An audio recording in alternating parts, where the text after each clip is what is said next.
Welcome to Marketwise Live, the real estate edition, the podcast that gives you the hard facts behind what's going on in real estate. Realtor Mike.Freeman, a Coldwell Banker realtor who holds an MBA in finance, draws from his financial background and his deep network to bring the most value for anyone looking to buy, sell, rent, or invest.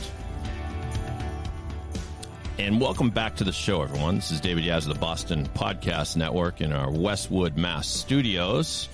And here, per usual, the man you came, if you clicked on this podcast, the man you came to hear and see, Mike.Freeman. How are you, Mike? I'm doing great, Dave. How are you today?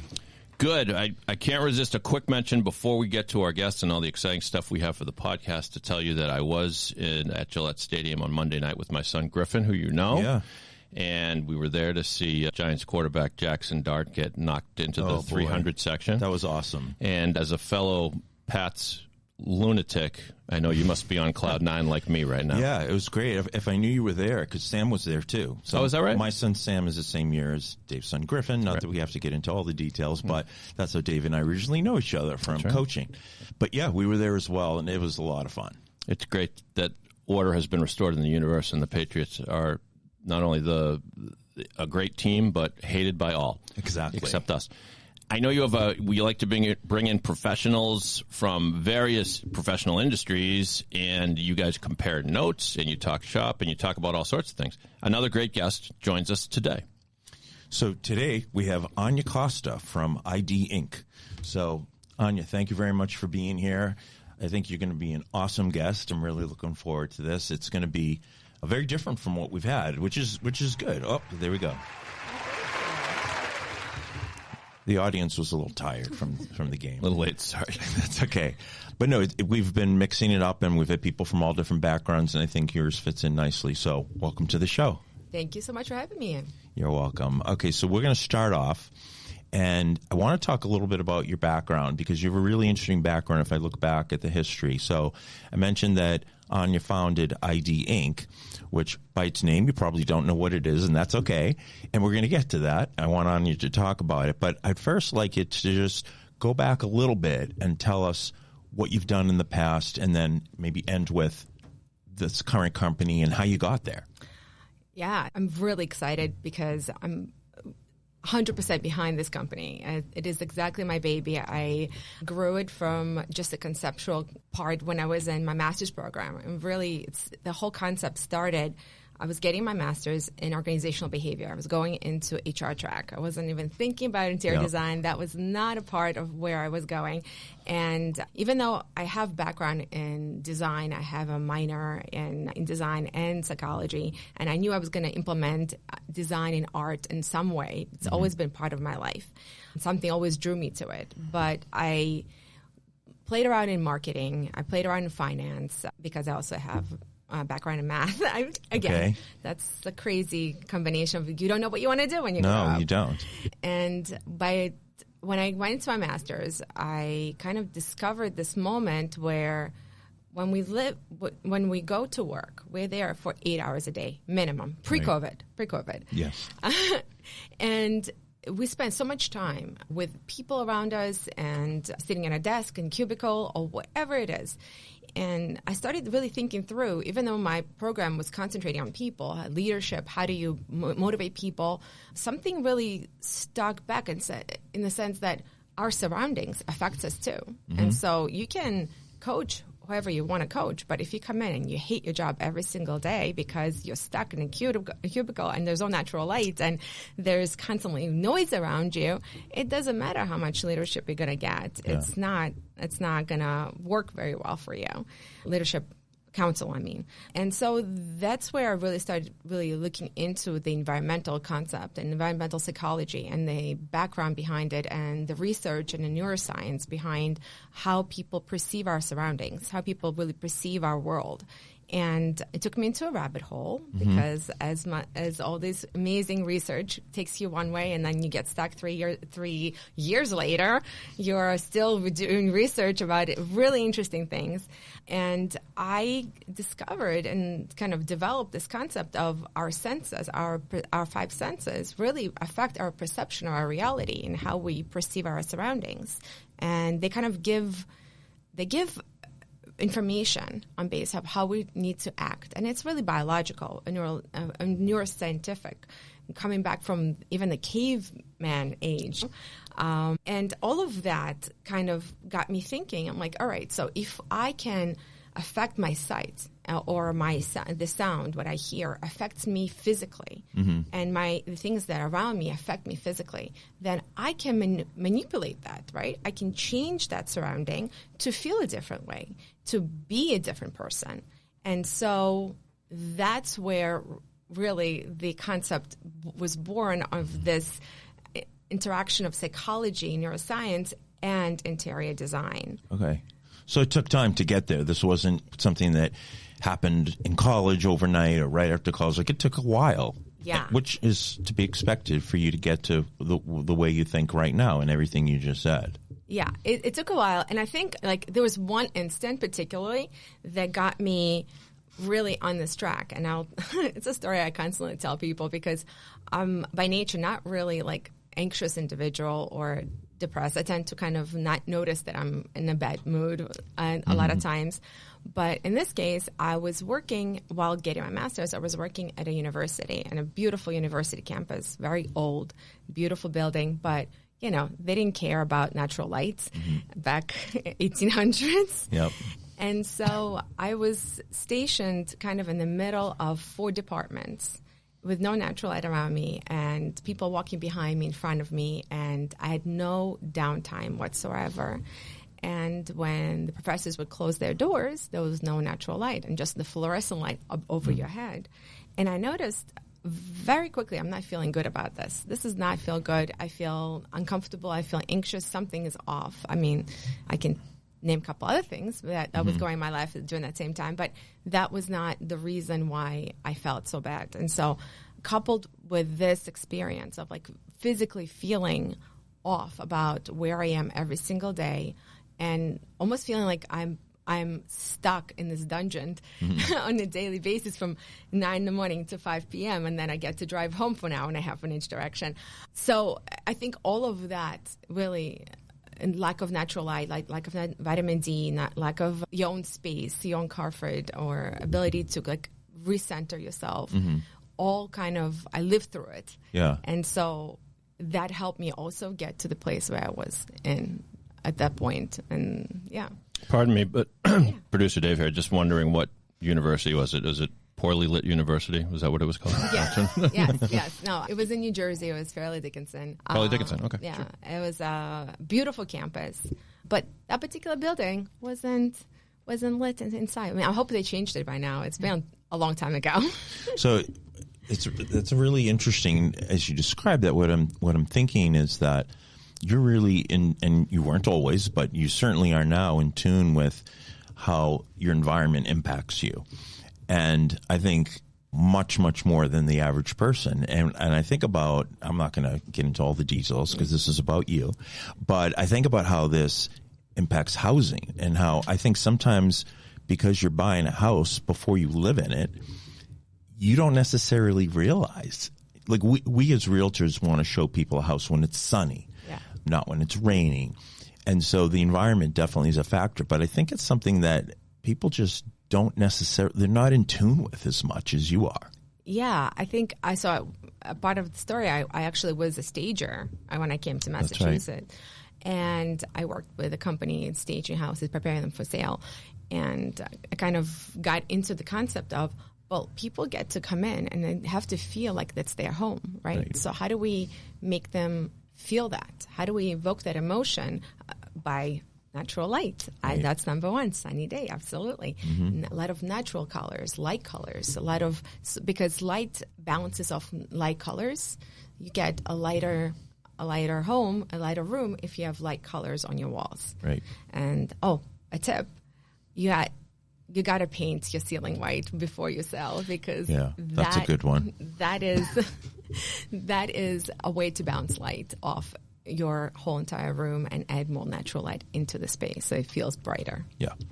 No, and you know what you're talking about, I hear we talk about in the office a lot about natural light and then about having the right lighting during staging and during showings and during open houses. That's really important. We talk about white light, white lamps versus yellow and that sort of thing. So I think that there's a conscious and a subconscious piece of this, because people looking at homes aren't necessarily thinking about this, which is a big part of why we have to do it. You in your previous role as a home stager and me as a realtor. Yeah, absolutely. You gotta think through the way I thought about it is that as a buyer, I want to walk in and I want to feel a certain way, right? I want to feel like this is my home. This is comfortable. I can see myself living here. So what can I do? How do I use my 5 senses to impact that information? Yeah. And it's a lot of times we just will like bake cookies, right? Right. To get that good smell. But now I think the hotel smell is actually a fresh, natural smell. Mm-hmm. When we're looking at things, we want to see clean bathrooms, right? The biggest thing is like you go into the bathroom, you don't want to be, you want to see it new or as new as possible, right?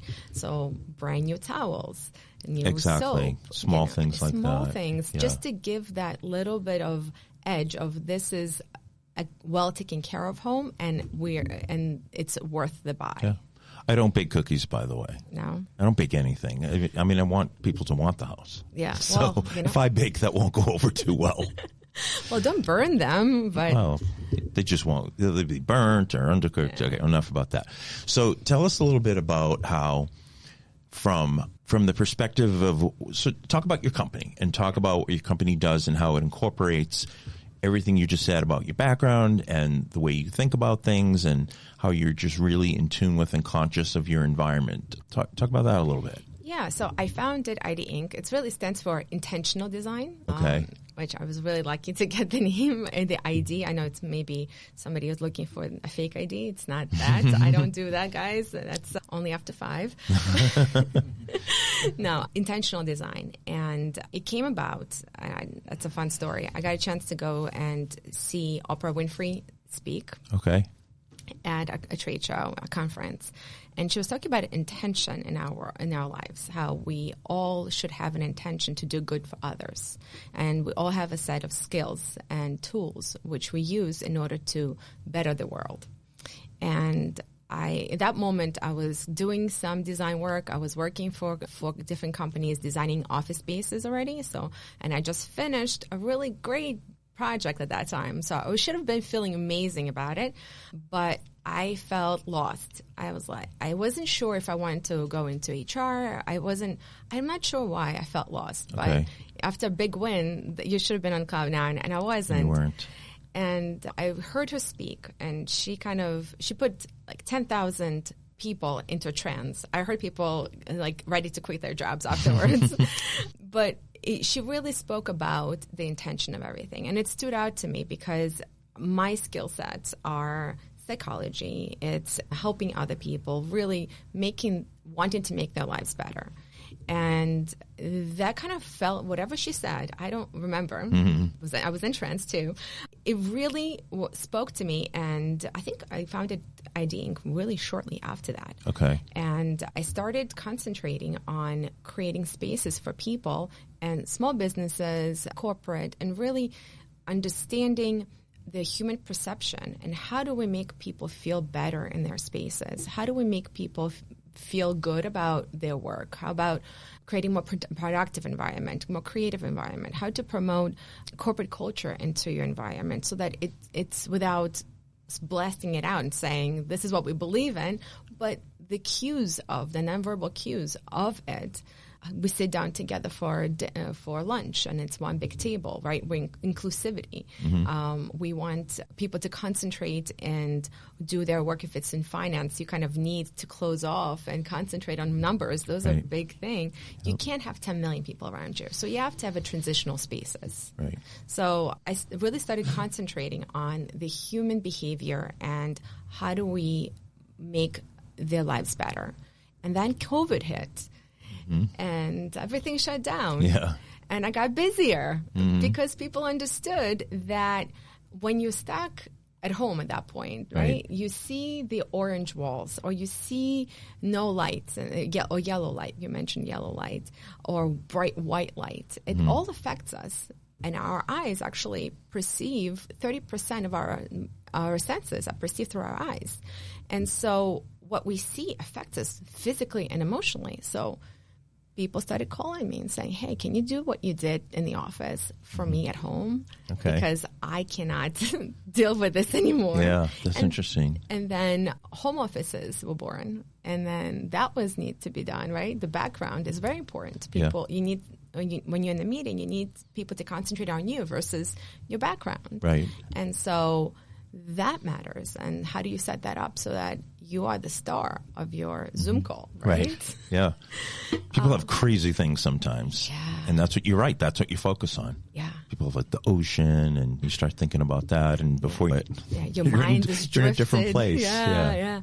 And so, so I kind of, that whole concept, it's the same, right? No matter where we're going, we are human beings. We are living in a space. So whatever we are, it's a fact that if you go in for a nice walk in the woods, it calms you down right away. Yeah. But a lot of it is scientifically proven because you're surrounded by nature. And we as human beings were meant to be in the nature for the longest time. This is living in big New York, NYC, Boston areas is a fairly new thing. It's not something that we did 500 years ago. Yeah. And so our biology is not quite ready for this.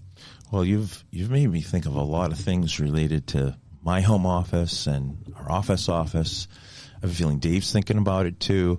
So what I want to do here is I definitely want to continue, and we are going to continue this conversation in the next episode. But I want to pause here. Okay. And that's some great discussion. And I want to pass it along to Dave for our next segment. Yes, we are up to the segment called More About Mike. So let's get there. More about Mike. More about Mike. More about Mike. More About Mike is a segment where we pose a question to not just Mike, but his guest as well. So we're going to spin the wheel and find out what question comes up. All right. Big money. Question of the day is, what TV show do you remember watching as a kid? What's the most memorable TV show you remember nostalgically? Now, Mike, it is your podcast, so you get to choose whether to go first or defer and get the ball at the beginning of the second half. So you want to go first or let it? As a Belichick fan, I'm going to defer. Of course. Take it in the second Always half. defer. So it seemed like Anya was very into this question, so I'm going to let her go first. Oh, gosh. I have such a crazy mix of TV shows. I came to the United States at 14. Okay. And I didn't go right away to school because we were trying to find where we were going to live. And I remember staying home in the mornings and watching TV shows, and that in America. And that was I Dream of Jeannie. Okay. I Love Great Lucy. Show. Yep. The Brady Bunch. And I think a whole bunch of all of that era, 1950s, 60s, 70s shows. And then MTV Cribs, just to mix that all up. That's quite a mix. Yes. Okay. Would you pick one out of all of that or just? Well, my all-time favorite is I Love Lucy. Okay. That's my all-time favorite. That is a great show, yeah. I named my cat after. What's your favorite episode, and why is it the one when Lucy is stomping the grapes and making wine? Right. It's everybody's, yeah. The chocolate. Oh, the Chocolate Factory. That was also great. Yeah. I dressed up as Lucy one year for Halloween, and I was giving out chocolates. Oh, that's great. Yeah. All right, Mike. We need the answer from you. Yeah, so mine, it reminds me of the question. Remember the question we had recently, Dave, about guilty pleasures? Yes. This could have been the answer for that, too. Okay. Happy Days. Happy Days, really, that was my show. And there were a lot of them that I liked. $6 Million Man. There were a lot of really good shows. But remember when the $7 Million Man fought the $6 Million Man and the $6 Million Man won? Okay. Really? I don't know. It just sticks out. I remember the Bionic Woman, his love affair with Jamie Summers. Yeah. Cool. And he had the bionic eye and she had the bionic ear. Which I thought was weird, but hey. Yeah. And that might be my second. But anyway, we digress. So Happy Days. And of course, like many boys of that age, you envied Fonzie and you wanted to be Fonzie. I remember dressing up as Fonzie, and it wasn't even Halloween, and all my friends too. So Thursday, Friday, happy days. The weekend comes, my cycle hums, ready to race to you. The weekend comes, my cycle hums. It took me a while to figure out what that lyric was. I don't know if I ever noticed that. But no, it's just a fantastic show, and until it jumped the shark, which is where the phrase "jump the shark" initiated. But we won't Literally jumped the shark. You literally. Yep. Okay. Do you have one, Dave? A lot of the ones you mentioned, I remember fondly. $6 Million Man was my favorite show at one point. I loved Happy Days. But the show I remember like coming home from school and watching in syndication all the time for some reason was Three's Company. Oh, great show. The physical comedy of the late, great John Ritter. Yeah. And my brothers and I will still throw some completely random Three's Company lines at each other. So That is way up there for me, too. Oh, cool. Wow. It's bold of you to admit that, but much respect. Much respect. Yes, thank you. Well, thank you. You guys both did great in More About Mike. Before we depart, Anya, could you let our listeners and viewers know where they can get in touch with you or find out more about what you do? Absolutely. You can get me on my website, www.anyacosta.com, and it's ANYACOSTA, or Instagram at anyacosta.design. And Mike, if you could remind our listeners the same about you, please. Sure. So you can call me 617-759-1513. My email is Mike.Freeman at nemoves.com. And you can also check out my website, MikeFreemanHomes.com. Thank you very much. Excellent job, both. We look forward to having Anya back for the next episode. All the contact information you just heard will be in the show notes of this episode, so just check it and get in touch. You can find the podcast on YouTube now, which is exciting. Mike, is it your YouTube channel? Or? Yeah, it's on my YouTube channel. Mike Freeman Homes, I believe, is the name of my YouTube channel. It's pretty new, but I think it is. I think it is. So you watch it on YouTube, Apple Podcasts, Spotify, wherever you find your pods. And we thank you for listening to Marketwise Live, the Real Estate Edition.